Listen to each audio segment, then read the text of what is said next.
everybody.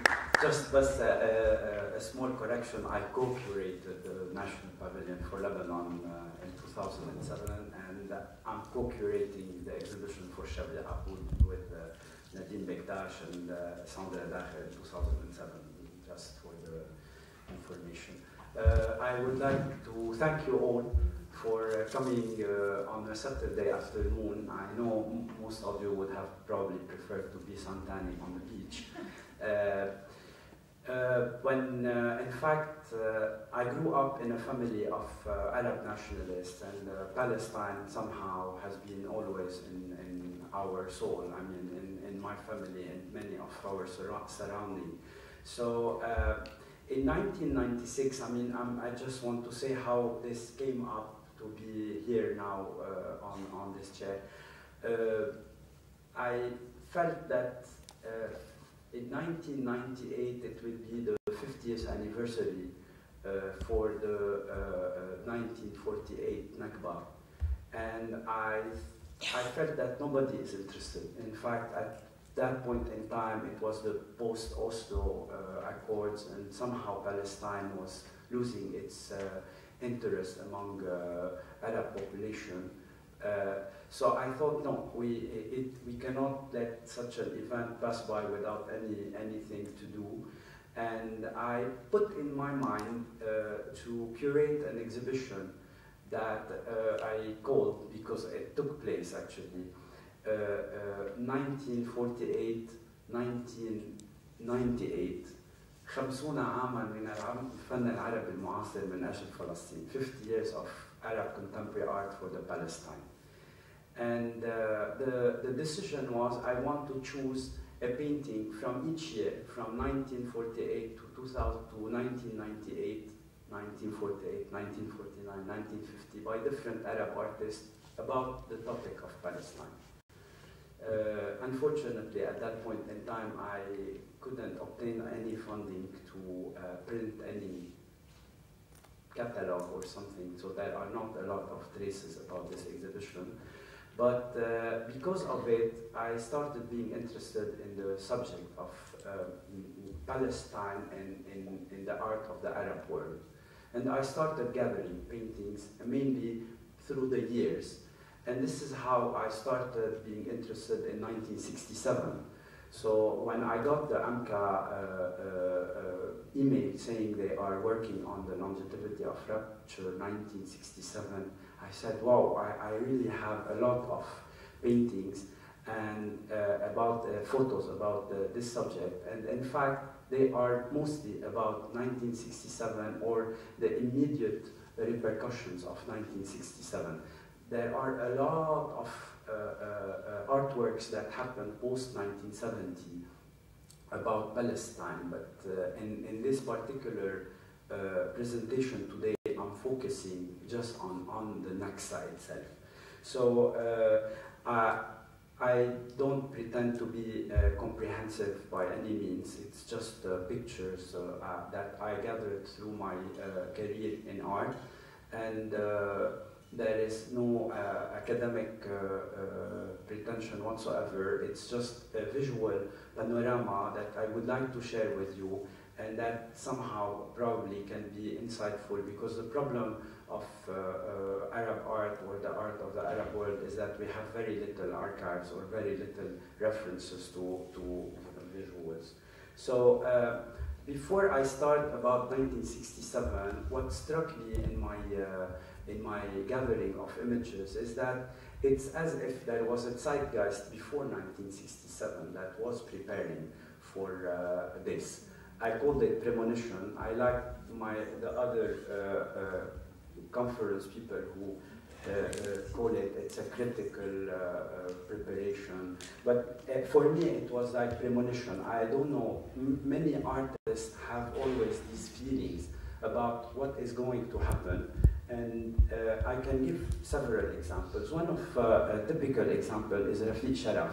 This guy, from 1962 to 1967, he practically only painted very dark, grayish, blackish landscapes full of despair, a lot of barbed wire, And many people would like to think about it as they thought it's a premonition of the Lebanese Civil War, but I think it was more like the 1967, because we will see later on in the panorama how in 1967-68 she shifted into something completely different.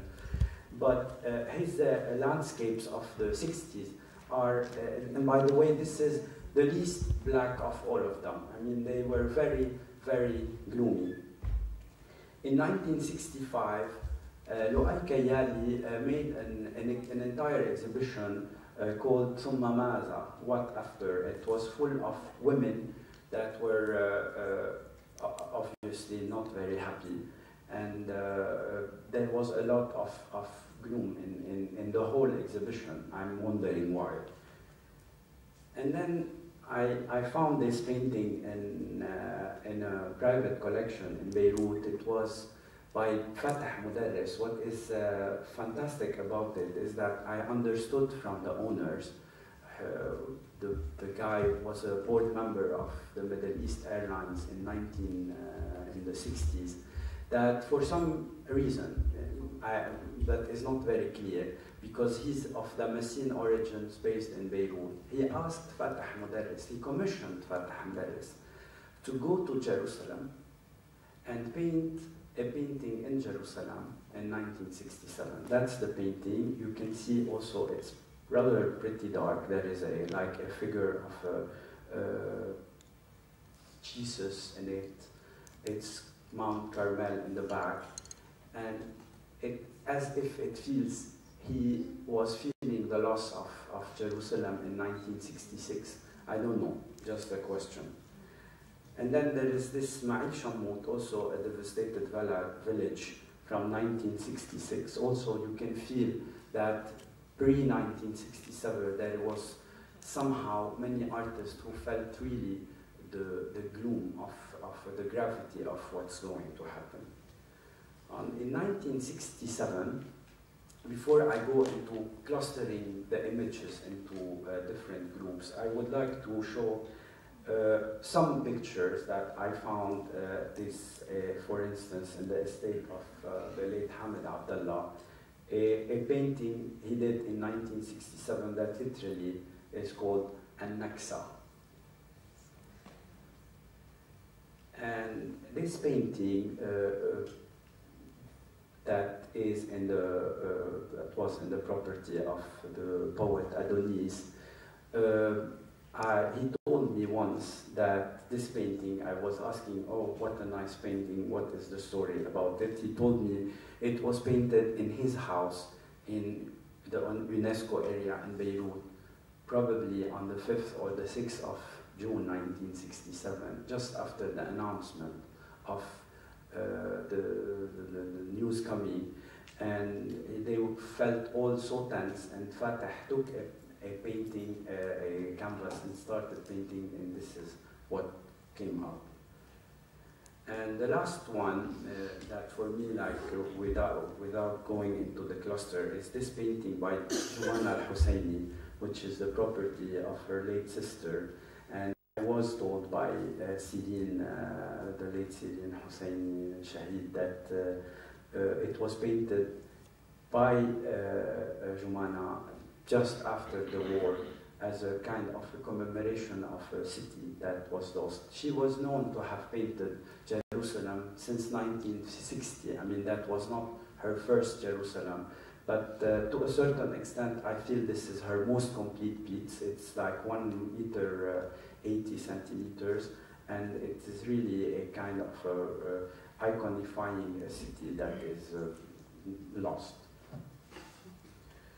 So to start, I felt that in the pictures I have, there were several clusters, or we were talking yesterday and today about, was there a rupture? And I must say yes, because there are some ideas that started to figure out in the landscape of the Arab art that used not to be, or that are becoming more and more recurrent. One of them is the crucifixion, because Most of the Arab artists considered 1967 a kind of crucifixion for the Arabs, and they used the crucifixion because also Jesus was crucified, al-Fadi, and this is where they use this image from Shafiq, a totally abstract artist, and many thought he was not politically involved, which is not true, by the way.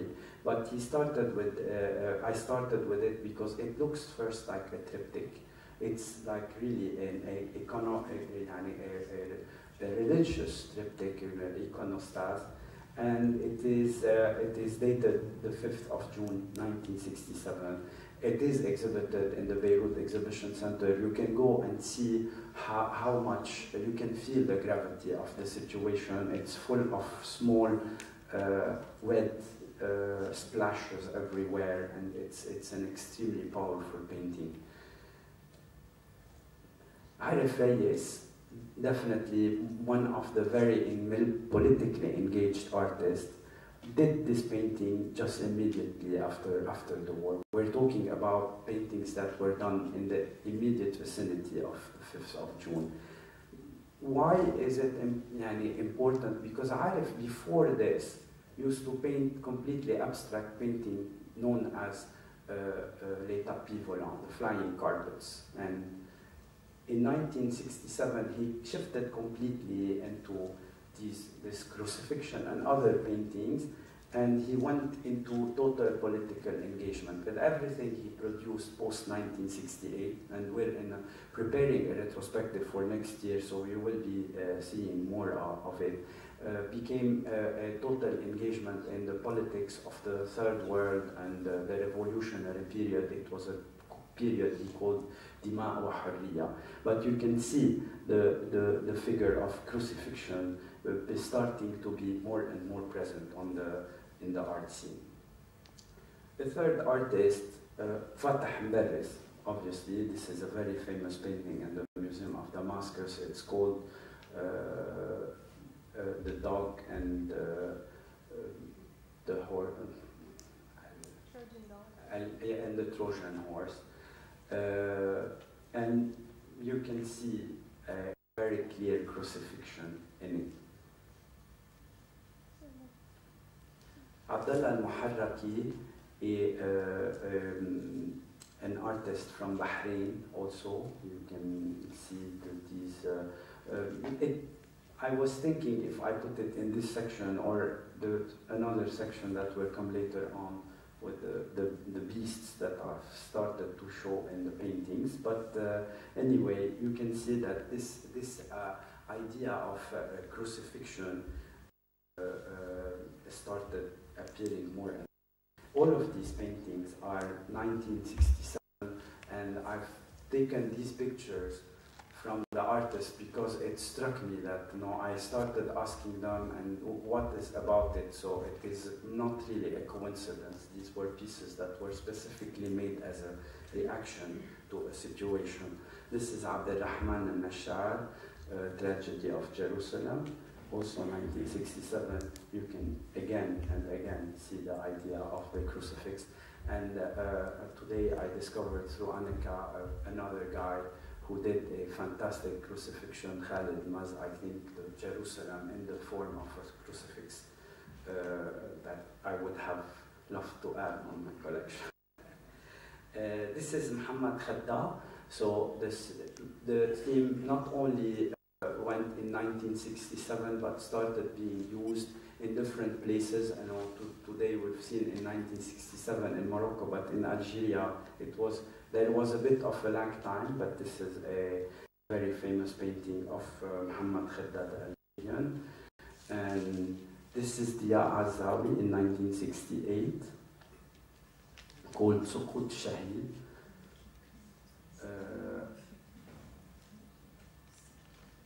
This is Nadir Ismail, the Syrian, in 1968 too. A lot of black and red and crucifixion in all these paintings. And finally, Ahmad Mustafa, the same guy who does this calligraphy today, he did this fantastic painting. I don't know how he changed into calligraphy, but you can see also the idea of the crucifixion in the background. So the next cluster is, I called it death, denial, and despair, because in all these paintings that you are going to see, there is a lot of these things. So this is Ismail Shammout in June 1966-7. You can see a lot of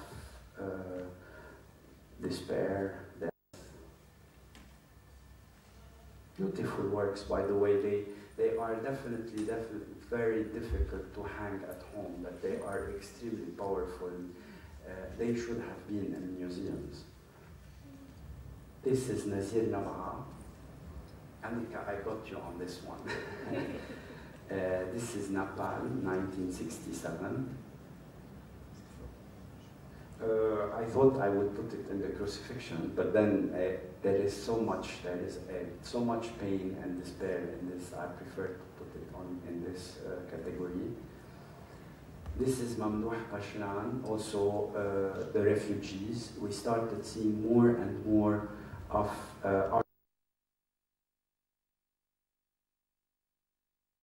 This is Arif Reyes on the same subject matter. I just want to remind you that in 1966 he was really doing an extremely abstract art. So that's why I think, yes, there is a rupture. I'm sure there was something of a zeitgeist that prepared the coming of 1967, but 67 was a catalyst for sure. He went completely into representational art or figurative art until, I would say, the 1992, where he was so disillusioned that he went back into abstraction. This is also Arif Reyes. You can see the blood, the monster, the machine. It's really very strong pieces, and that deserve more study. I mean, he is somebody who has an imagery that is pretty unique. Tahiyya Halim, this is also a painting done in 1967, a repercussion of the war. Jazbiya Seti, and we can start seeing those, the city in the background, but I like this particular painting because you can see a lady who's just on the fringe of falling down. There is a kind of total loss of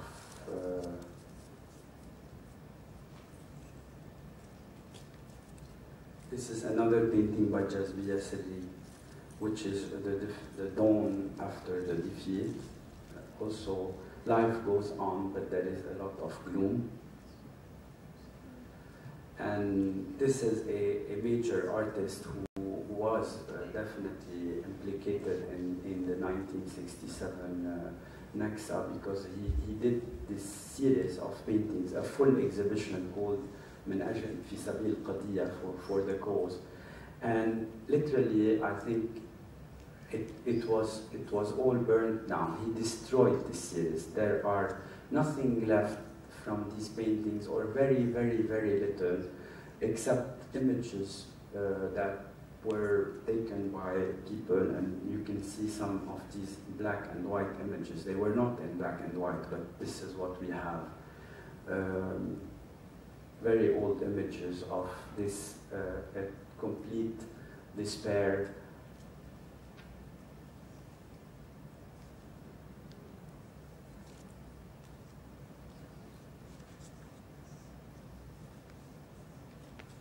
And trauma. You can feel the trauma in the eyes. And finally, another Mahmoud Qashlan questioning this. You can see the eyes, you can see the feeling of what a horrible thing, that the cataclysm that has happened. And then there is Munir Kanaan, who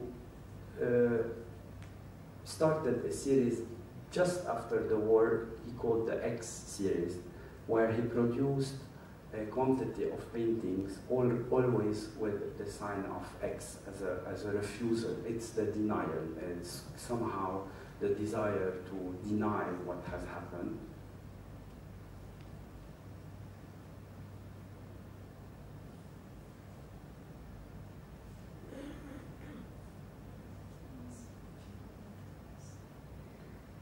Again, Nazir Nab'a, but in another painting that I find very attractive, the cactus and the naked woman as if everything was lost. And then I was telling you about Rafiq Sharaf. Rafiq Sharaf in 1967 dropped out the idea of the dark black grayish landscape of 1967 before, and he did a series of what do they call this black bird that is always associated with death? Raven? Whatever. It's a series that he started that was associated with these. He did them in 1968, a lot of works, always a landscape with a big black bird dominating the scene, before he moved into something we will see in the third group.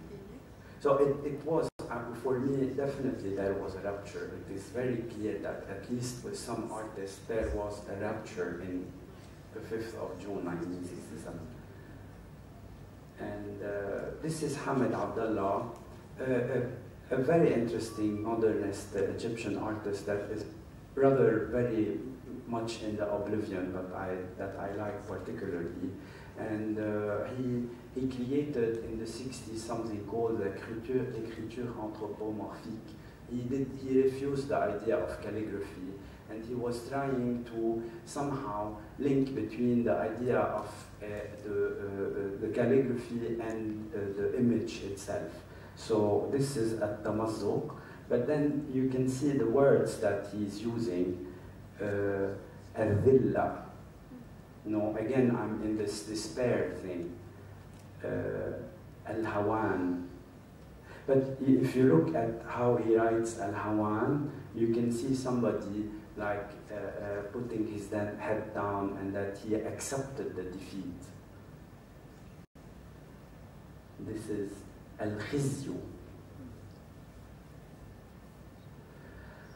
And a third group, I called it, I mean, these are really my kind of titles, Disorientation and the Beast, because I realized that I started seeing more beasts. This is Salah Abdel Karim in the 60s, but I'm sure it is probably in the late, I'm not sure about this date, but I feel that it could be associated with this. But also Dia Azawi in 1968, you can see a kind of a beast, or it might be a wild animal crying. And then this is Mustafa Abdel Muati. You can see that the painting has become completely deconstructed. You can see people upside down in all directions, as if the direction was lost. This is again Mustafa Abdel Muati about the war. This is Ahmad Nawar. He was still young, but that was his graduation project, and he called it the Day of Judgment, Doomsday. And I'm wondering, if it's definitely part of this big Naksa thing, because otherwise, why would you be so apocalyptic? This is Ismail Shammout again, 2 children in June, but you can see, I want to use this painting because you can see 2 silhouettes in the background. There is we don't know what is happening. We've lost the orientation. Again, it seems more obvious with Ghazibiyya Sirri in this painting titled The Human Whirlpool. You can see that it's as if the human being, the Arab, the Egyptian citizen is being drawn into a kind of tourbillon. And this is again yesterday. I think it was very well explained, but we can see the personage being more and more absented, and the city that is becoming more and more haunting to a certain extent. This is Mohamed Khadda, Toujours la terre s'offre au sommeil, and another painting called Talisman Rouge pour exorciser les fantômes. I just wanted to show that this movement was not only in Lebanon or in Palestine and Egypt and Syria, but it went further to different parts of the Arab world. And this is again Hamid Abdallah in 1969 with a painting called Al-Hazima.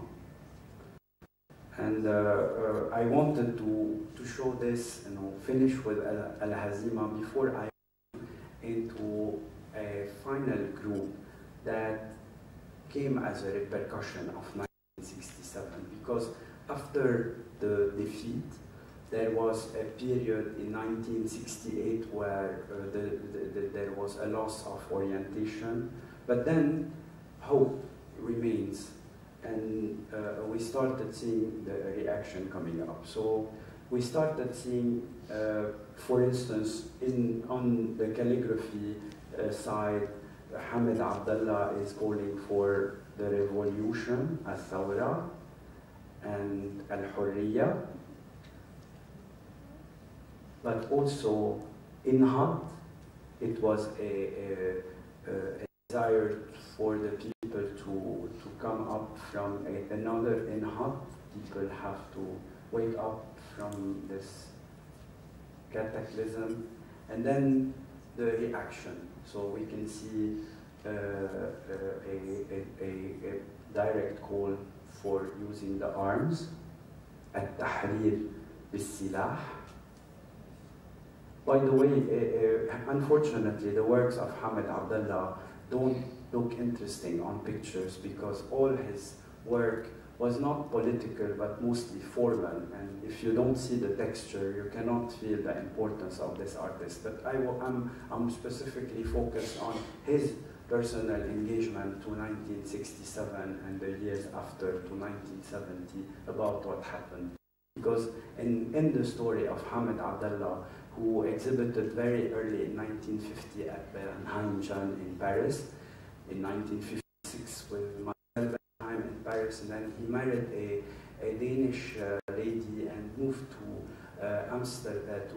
Copenhagen, and he worked with Peterson for 10 years. He really had a fantastic career before he decided to come back in 1967 to Paris, just before the war.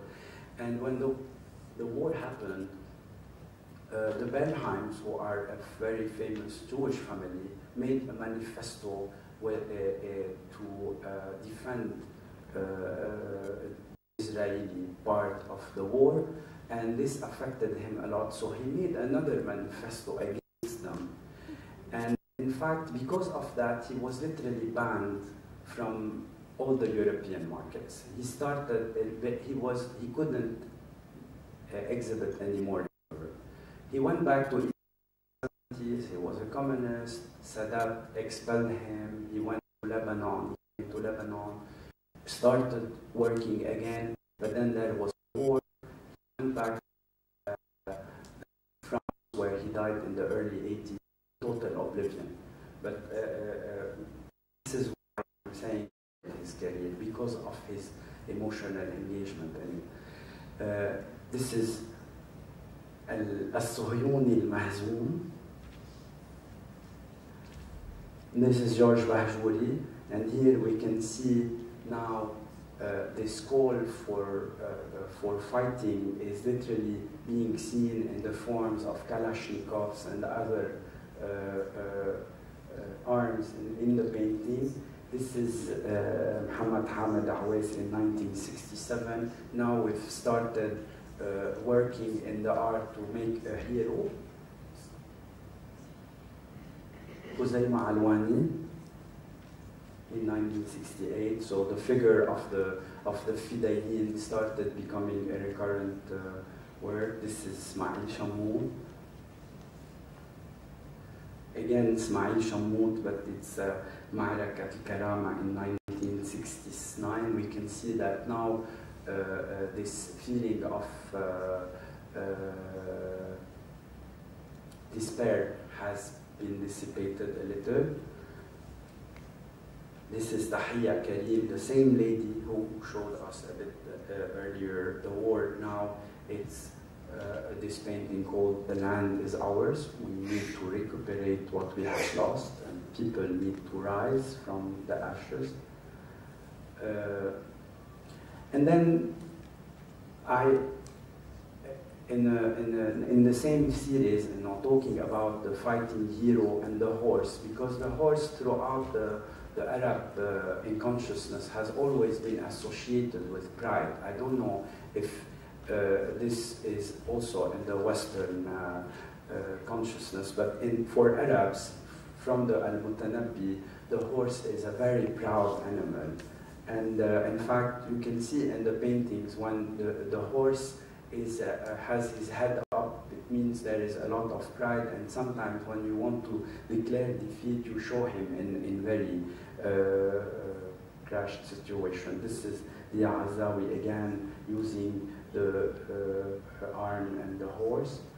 Rafiq Sharaf recreated or has retaken the idea of Antar, because the Arabs needed a hero, so he brought back Antar bin Shaddad to the scene, and he's asking for revenge, and he kept on working on this for like 6 years in a row. This is also Mustafa al-Hallaj with a fabulous horse and a soldier. Juman al-Husseini and the horse and Jerusalem.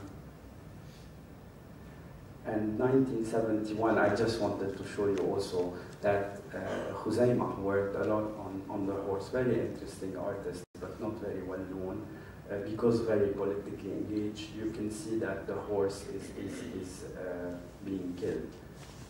But also we can see in many different instances artists bringing back the idea of the Arab big battles where they won, because somehow they want to remember their glorious history. So this is Ma'arakat Hattin.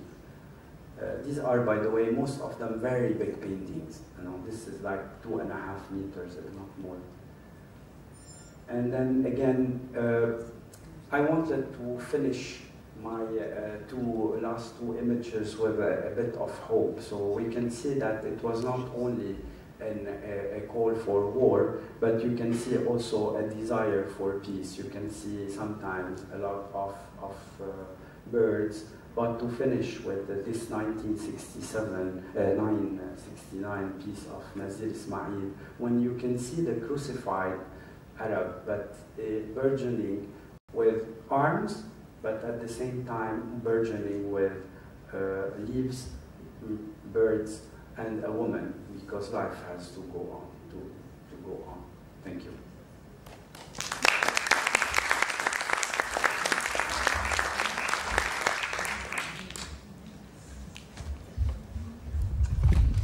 Thank you, Saleh. So we're going to open the floor for questions. To Saleh, I have one that I can't wait to ask you about. And again, you showed a lot of these pathos and tragedies. Where do you find this artwork? Are they, do they actually hang them in their living rooms, or Unfortunately, most of them would be with collectors that they like them, but I'm not sure. Most of them would not really hang them in their houses, but keep them. But some of them also remain with artists, and very strangely enough, something is a story to tell, but most of these artists, for many reasons of disillusions, because after 67 there was also Black September in 1970, and then there was 1973, and then the War of Lebanon 77, and Tel 75, Tel 77, the invasion, Israeli invasion in 1982. So there were so many disillusions one after the other that most of these artists put these paintings somewhere and forgot about them. And sometimes, I would mention, maybe Nada knows, but when I asked Dia, Dia, what are the paintings you have of 1967? I showed him this Suqut Shahid. He said, yes, this is the only one I have, but I can promise you he has much more. But they don't recall, because there are so many pieces, so many instances of defeats and disillusionment that they just stuck up somewhere in a storage, waiting for AMCA to shed light on them. But some of them do hang them. I mean, I know of some instances, but many are really too bloody and too dark to be hung on in homes. Well, actually, you know, Iraqis hang Tel Zatar and Madhat al-Shahid of Azawi in their houses all the time. For whatever reason, they are very happy to, you know, embody that grief. We will not tell about we will not talk about the bloody history of Iraqi since Gilgamesh, but it could be possibly religious. I mean, according to Salim's today, relating this to religious. Well, I mean, Zawi said to me that, or confirmed that his use of the horse, it's not an Arab horse, it's the horse of Hussein. And because in the tradition of the Husseiniya, Hussein isn't represented. He's not a figured, well, he's figured through a white horse, because there was this story that after Hussein was killed, his horse rubbed his head in the blood of Hussein and then looked up to the sky and screamed. And so the horse kind of became an icon, or a kind of metonym for Hussein as the martyr. And Azawi continues to work with that motif, as do other Iraqi artists like Omar Ubaidi. So, yeah, I don't know if that. Yeah, but just to answer, you know, I'm sure Qasim Haidar and many of the Arab artists used the horse, but I'm specifically talking that post-1967, the idea of using the horse into 1967 defeat. I mean, it was probably, not probably, surely it was used for the Hussein and everything, but now it has been reused because the horse is a representation of the pride, you know, and it was used in many instances by many Arab artists as a kind of the desire to bring back dignity. I totally agree with you, Saleh, and also because it's not religious. But, you know, Maqtal Hussein, you know, Hussein, the Karbala became symbolic to actually everything else. As a matter of fact, as Salim very well argued, it became a substitute or a space to actually express that criticism. So it took on even, you know, a more loaded significance after 1967. So totally agree with you. Wait, can I just clarify? I'm not saying the horse is religious in Azawi's paintings, but I'm just saying in those works that you showed of his, the horse has more to do with representing a martyr, the martyr, than it does with a notion of pride. Yes. So that's just. Just very briefly, the horse, I think it could be very multifaceted, right? I mean, think of Guernica. I mean, I don't think we have to necessarily look now for the authentic, you know, kind of in the Arabic heritage. I was just trying to say that the use of the horse post-1967 started to become more and more apparent because of this looking for a hero and a sense of dignity and pride. I'm not saying it was not used before or after, but in many instances, and here in 1967, it was still not the total disillusion, but I can show you in other present conferences where you can, in post-1982, the use of the horse completely on his back, showing his genitals, because it's khalas, we're doomed in that sense, because a horse is always seen in the Arab consciousness as a symbol of pride. He would never lower his head. We have a question. It's a very brief question. I'm surprised to see very few, actually only one Iraqi artist as a reaction to the 67 Why?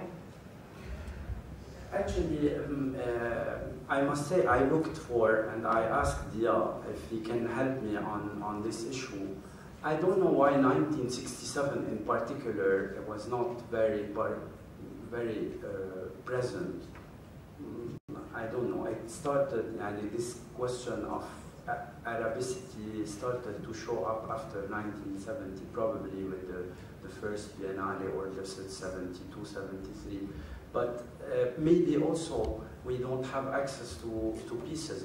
Unfortunately, it was pretty difficult to go to Saddam Hussein Center before the war, and now it's practically impossible to find. It's a question of archive. All of these, I'm not saying it's comprehensive.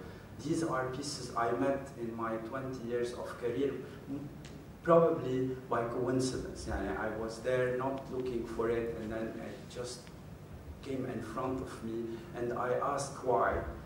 Like I was having coffee with Adonis, and he tells me the story of 1967. I was not looking for it. Same thing with Sirin Shahid. It was in her TV room.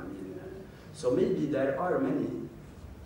I want to just add one thing about the horse. The symbolism of the horse for the Palestinians was freedom. Freedom fighters were envisioned as horses, and that can be seen in Al-Hallaj, in Musallam's work, and in more recent work done by Tamam Al-Akhal Shammoud, who we see horses dominate many of her canvases, particularly those with images of life in Jaffa in the pre-1948.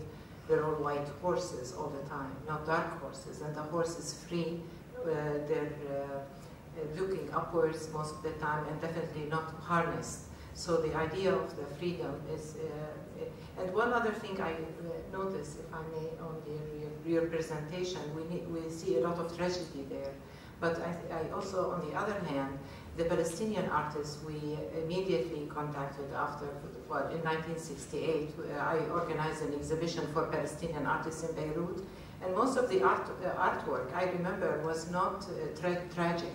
It was about the freedom fighter, about art resistance, imagery of Palestine pre-1948. These were the Palestinian artists may have responded also in a more positive way, as in the sense that art is now going to serve the revolution. There was a different objective, possibly, because but again, there is 19.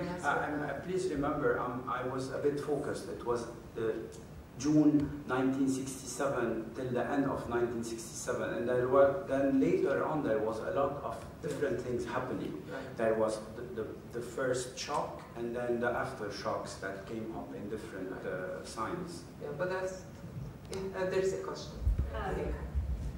I'm taking advantage of this time to talk about iconography, since we have now this image bank, and I actually wanted to ask you about the other element of even the Kazım Haydar paintings that you showed from 1965, which is that we have the horse, and we also have that giant rising sun, which has a kind of resonance with third world liberation movements. In many of the other paintings you showed, we also had this kind of sun. So in your experience and exposure to all of these paintings, do you feel that that has a stable significance, or is there a convergence on its significance after 67? How do you see the sun operating as well in the painting? No, I haven't thought about it. I mean, yes, now that you are telling me, I can feel. I mean, the sun rising is always a sign of a new day, a new hope. But I have not concentrated on this, so I cannot really give you a clear answer. There was a question. Okay, but we'll go over there. Thank you. That was really, really interesting. And when I was doing research for my paper, I was also noticing the crucifix and the crucifixion as a kind of theme. And I also found a painting by Hassan Suleiman of the Last Supper, which sort of was used in an allegorical sense.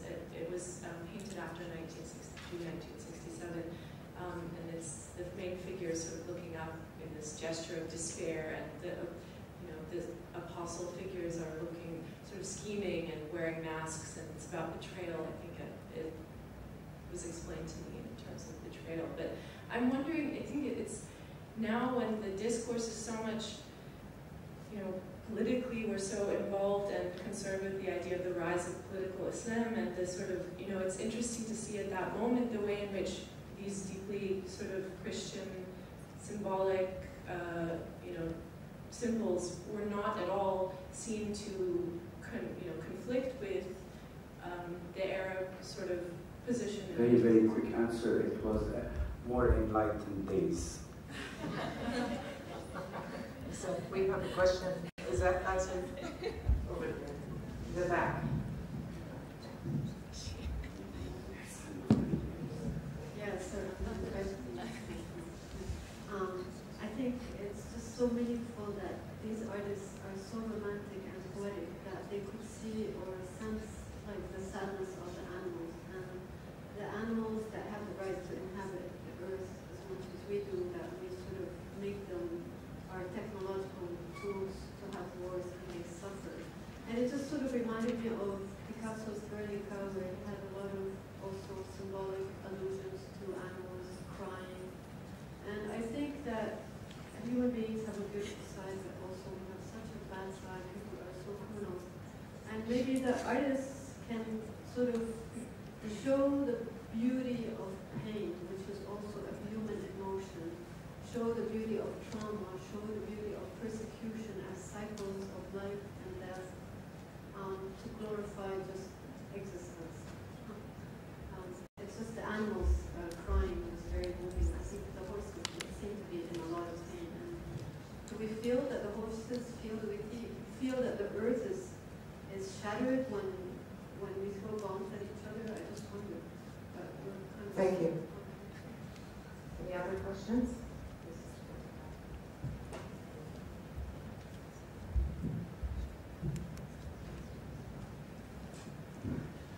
Thank you. I wish I could use your brain as a memory stick, just to get a little bit as a hard disk, I have a question to ask you, because you've seen a lot of works that I think no one has seen. In the visuals you showed us, there's still a sense of dignity of the individual. Do you think, and when, if you think it's the case, there's a feel of loss of dignity in the works of Lebanese or Arab artists? That's really a very personal interpretation. Yes, very personal. But I think it was post-1982. I think the 1967 was, 48 of course was the first shot. But if you want to think about it, 1948, then 1952 there was Nasser and Egypt. In 1956 the first Arab-Israeli. 1958 the American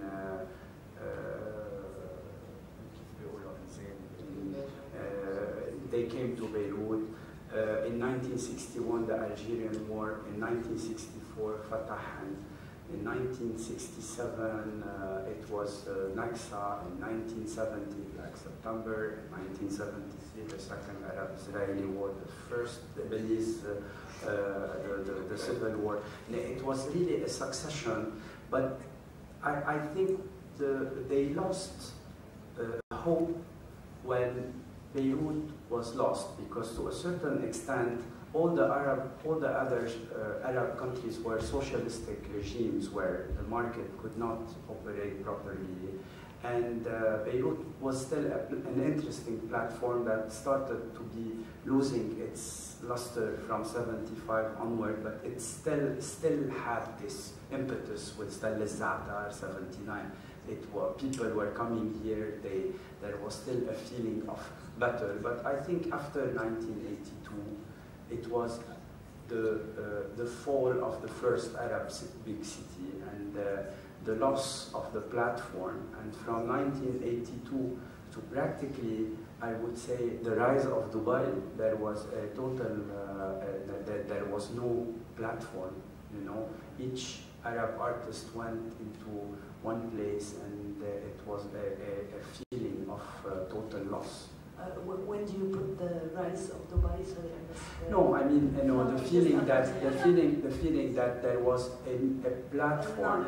I wouldn't say only Dubai, but you know, there was a feeling of hope. But between 82 and I would say very easily 1995, there was a total disorientation. I mean, there was no hope. Okay, so starting approximately the 67, 68, you would say that Beirut was the platform for some kind of freedom. Well, it was a marketplace. It was a place where you can have excellent writers and art critics, and not necessarily as professionals, but you had people like Jabra and Adonis and all these people. This is where you can print publish things, and it was a place where Arab would meet, you know, they come here and talk, and I would say until very easily 1980, it was still the case. You can feel Hassawi always coming to Beirut, Fatah.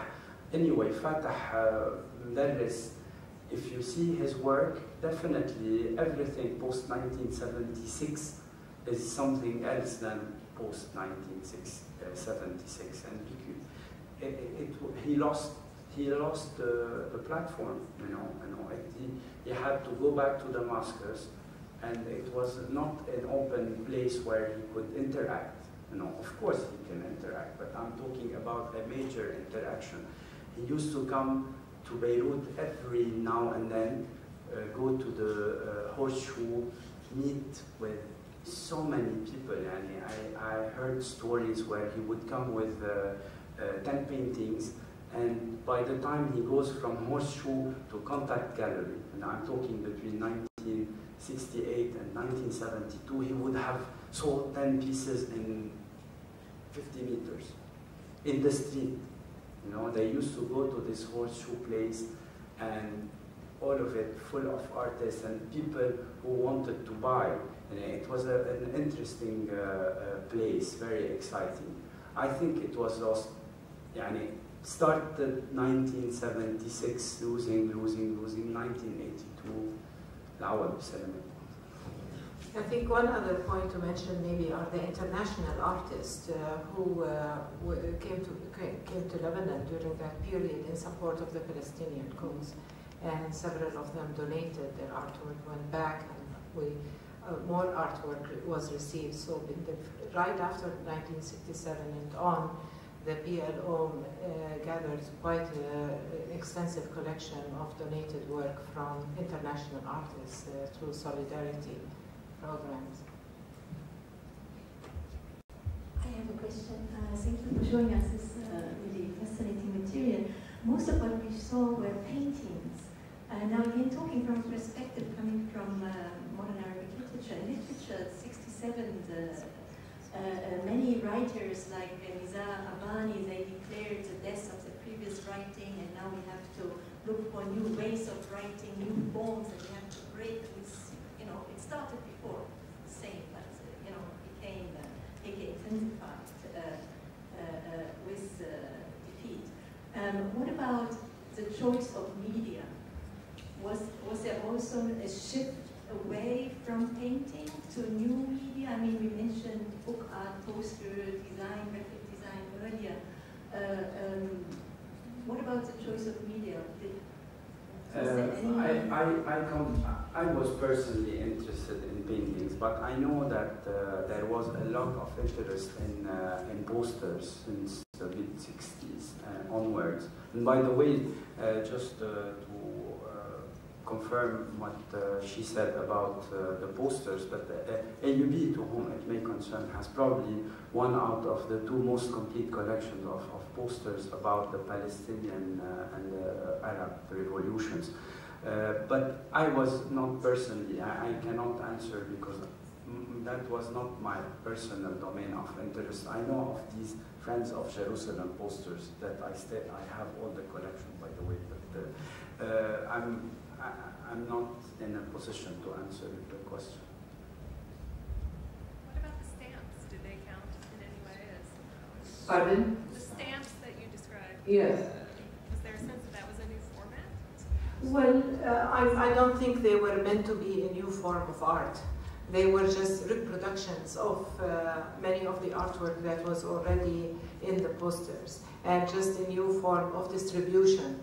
Easier, and you could tear them and sell them per 5 or 6, and easier to distribute than a poster that may not reach, its target, and it will be wrinkled, etc. I mean, there were many advantages. Also with, I was among the group of students who actually started this poster. We thought it was a very innovative idea because we're resurrecting the idea of this Palestine as a state with a stamp.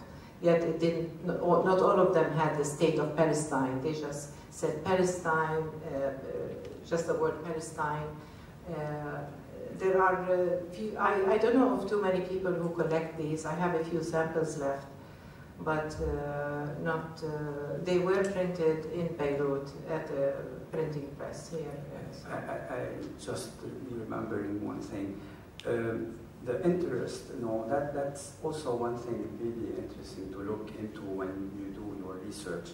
Arabs have never been, at least I would say post-1955, 1960, they were not interested in using the painting as an expression of formal artistic blah blah blah. They used it only as an expression of mostly political ideas. So they were not interested in the formalistic approach as the medium itself.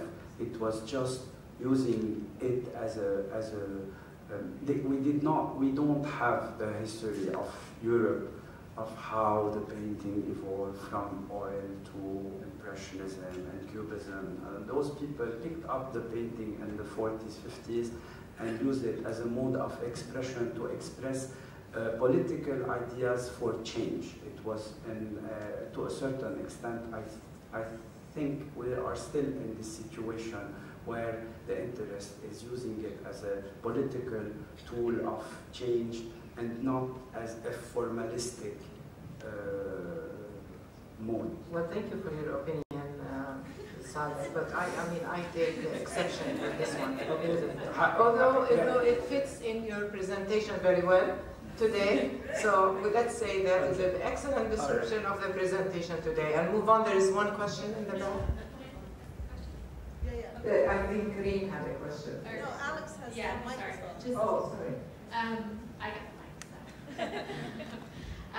Thank you very much for this, really fascinating. I love to see all the images together, and I really liked how you, maybe there was also an argument for sort of unity across the Arab world in these different you put them in different categories of kinds of before, during, and after responses, and I was wondering if you thought that 67 also is a moment of particular heightened unity across Arab art, and if there are other examples of points of unity or disunity that might be good comparisons to this moment.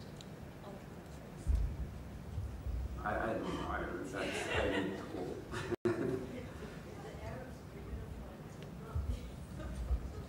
I think there is is a great deal in literature, cinema, but the topic today will remain in the arts, as visual art for us, but for this session at least. I just want to say I appreciate very much your presentation. It's just wonderful how much you've put into this over the years and dedication. I did a review of Kamal Bilal's book on Palestine art. Just terrific new work. And one of the points he made, I think, kind of reflects what you brought up about the milieu here in Beirut. He was talking in his book, he talks about the literary milieu here as well, and Palestinian writers here in Beirut. So I really appreciated how we should think about Beirut as a milieu, with both of you brought out that way. And you know, Kamal's book is very helpful to me as well, in looking at what he's done with that. Of course, he's a friend of ours here at AMCA too, so thank you for that. Yeah. I just want to add another comment in regard to Arif al-Rayes, because I know that he actually did work for the Palestinians in abstract format, using red huge brush strokes in red, and in 1968. So if you want to look into that, possibly you may find one of those. We commissioned him to do work, and he was very much supporting the Palestinian cause during that period. So. Hi, Saleh. Thank you so much for your presentation. I did have a question. I wanted to ask you about how much do you think a lot of the artworks that started to come out in 1968, that started to allude to the sense of like asking for dignity and freedom, etc., or finding the sense of kind of hope, was also part of a large mainstream political kind of orchestrated mission from people like Nasser, etc., that were trying to steer away from this idea of defeat towards an establishment of a certain kind of political referencing, like governance, really, to not allow for disstability to happen. Because as much as we know, like Nasser did want to, you know, he declared defeat and he wanted to resign, etc., but then the calling happened about wanting him to stay. So how much do you think did the artists actually, unfortunately and fortunately in many ways, how much they were a part of that system? Yeah. I don't know if my answer is going to be scientific, but it's part also of the family I grew up in, or the milieu I grew up in. And the truth is, there might be probably some political propaganda working at this period, but the feeling of the people at that point in time, and this is what we yesterday, it was mentioned, but I wanted to intervene about were people critical about Nasser in 1967, about the defeat, and the truth is, the people I know, and I'm talking about my social milieu, I'm not talking about 1 or 5 or 100, but most of the people I know between 1967 and 1970 were really into this mess. I mean, they really believed, you know, there were probably also the zeitgeist and the government, etc. But the people were lost, the people were shocked, and they were looking for solutions. So Rafiq Sharaf was a very introverted person. I doubt that anybody can convince him of anything, but he was looking for a hero. It was an internal search for a hero in order to get out of the dark tunnel. Whether it was assisted by a general political trend, probably, most surely, but the drive is essentially personal. I can say that about probably Arif Rayes, definitely about Rafiq Sharaf, and this is what's coming to my mind. They were really not in connection with the propaganda. At least in Lebanon, there was no such thing. And I just want to add one comment, because I think it's also important to rebut this idea of like that the Arab artists did not have these kind of formalisms and also to really establish a point that you were trying to make about this kind of 67, 68 point where there is becoming a clear figurative style, a clearly political figurative style that is being revived, and specifically in Iraq. I mean, we know that Dia Azzawi is starting a movement in Iraq trying to recalibrate this thinking towards politically motivated art, from veering it away from a formalistic style that was looking at calligraphic stylists, etc., etc. So there is definitely a trend that is trying to do that in a very formalistic fashion, and they do it in collaboration with a lot of other artists from the region. So I do agree that, you know, political realism is revived because of those current moments. So. But Rima, I mentioned two examples of Aboud and Munir Kanaan, who kept on working, actually who went further into abstraction. When maybe I expressed myself not in a good way, but formalistic for me was the interest in the painting process itself, for its intrinsic interest, not. I mean, there's plenty of artists that still do that, even with their politically motivated works. They are still interested in the formalist qualities. Sure. But my personal feeling is that it has always, the main interest of these artists is to use painting as a mode of expression for social change, much more than the interest in the media, the formalistic approach. But anyway, okay, we have one last question. Maybe.